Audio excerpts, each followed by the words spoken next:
Pius said, as Africans, we are a community and are always willing to help each other. America was built on immigrants, and just like Pius, there are millions of people who come to the United States every day without proper documentation in hopes of living the American dream. This is Pius from Cameroon, and he's going to tell his story as he came here to the United States on asylum.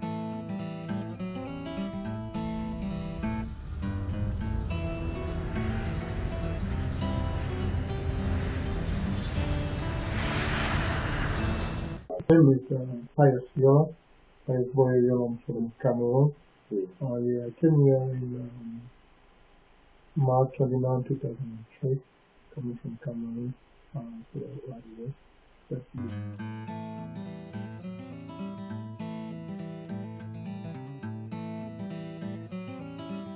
I had a friend who I was able to be with a friend. You know what I mean? So we came here.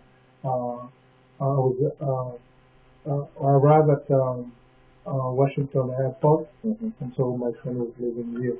So we had somebody pick me up at the airport where I spent the night, and so he picked me up at the ground. You know, you just came from Africa. The things are completely different. You know, you got to be on the bus yourself. You know, you don't even know. For example, I'm taking an example. When I had to take the bus the first time, I didn't know what to do.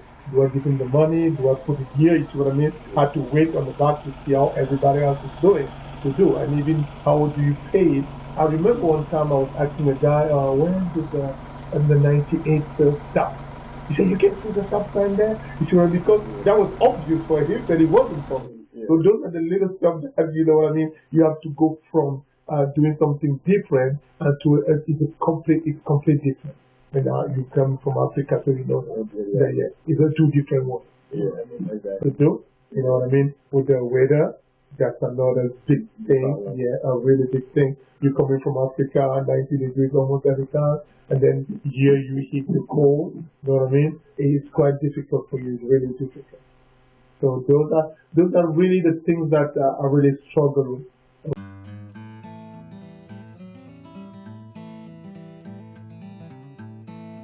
I remember riding on a train, for example, to go to the immigration office in Philadelphia, and then seeing everybody else at ease, but you were there also quietly like, I'm not going to have the chance to be on this bus another day. You know what I mean? Because if your struggle is mentally, it's quite difficult. You need some team around you to help. It's not really easy. Not easy to be on your own. But you don't know how it works.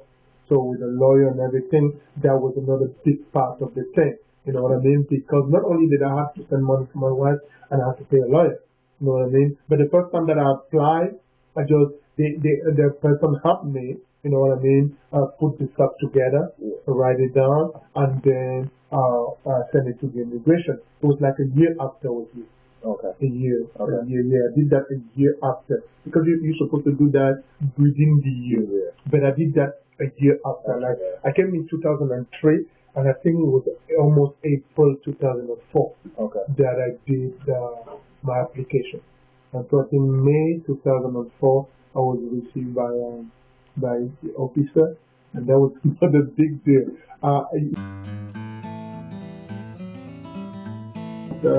You missing your family, and you come to the town because of the time that it's taking. You know what I mean? You start asking yourself, is it going to work? Am I going to leave? Are it going to be? You see what I mean? Because when the answer was favorable, so of course you're looking at going to the judge and stuff like that. So we needed a lawyer. So in my church, that's how we started working. But the good thing is that she gave me the opportunity to pay little by little. Okay. So that was the good thing, that I needed a certain amount for her to start the job with me. So and we did that. I remember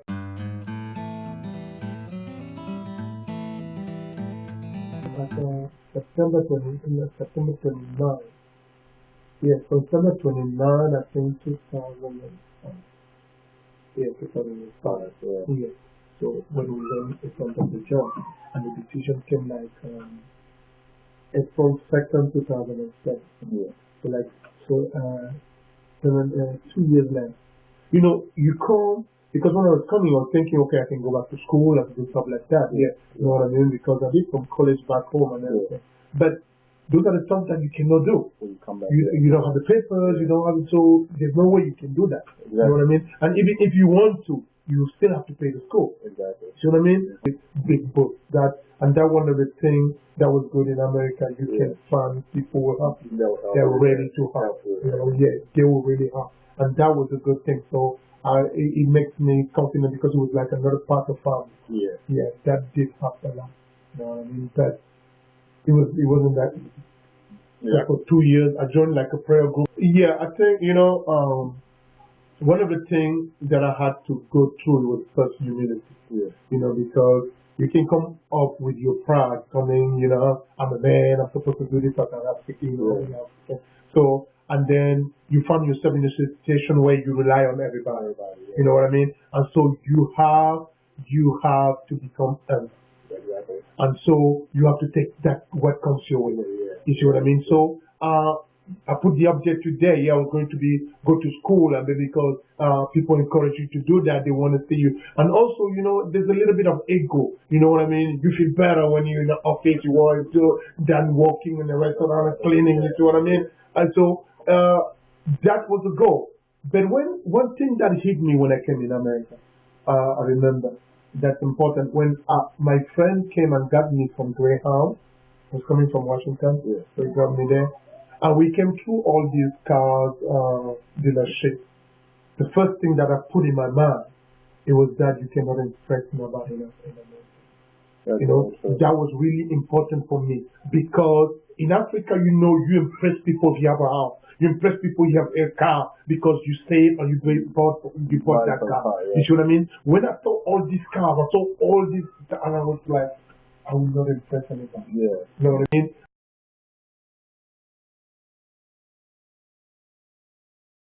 You have a better job, you see what I mean? And then together, you see, they say that one struggle, two can make it. So today, I think that's what we have been, and I have a chance to have a wife that is looking at things the same way as me. Time, you see what I mean? Yeah. Because of the problem of the immigration problem, it took time to get where I wanted to be. You know what I mean? Because you know, when you're still without paper, you even walking, it's true, it's good in America, no police will stop you for anything like that. You know what I mean? Because you're afraid at any time. You're not secure. There's that lack of security because you don't have the papers, you can't do anything. I remember going to try to make because when you apply for asylum, they give you a working permit for 1 year. Okay. And so usually they don't renew it. So I applied in 2004, so I had a working permit that was going to last until 2005. So, and see what I mean? So, and I was lucky, exactly, it's when I got the green card that this job asked for my paper. Oh, wow. So I was really lucky. You see what I mean? Because I got the job with the working permit, but now when they start making an audit and they were looking for paper, I had a green card at that time because I had my green card in 2007. You can imagine how difficult it was. My wife came here 5 years and 8 months after. Oh, wow. So I saw my son the first time, it was already 5 years. Oh, wow. Yeah, because my son was born in 2003. She was pregnant when I came. Oh, wow. So they came here November 29, 2008. Yeah. That's why they came here. So 5 years and 8 months left.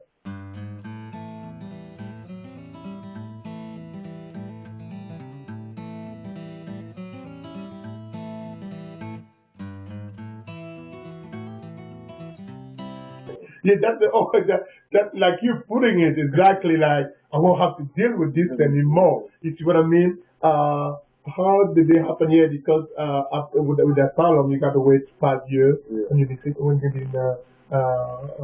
citizen. When you have this green card for 5 years, then you can become a citizen. So, so I think I called my lawyer and I let her know that it was time for me to do that. So we did apply, and everything. She applied for me, and then they called me for the interview. So yeah, because I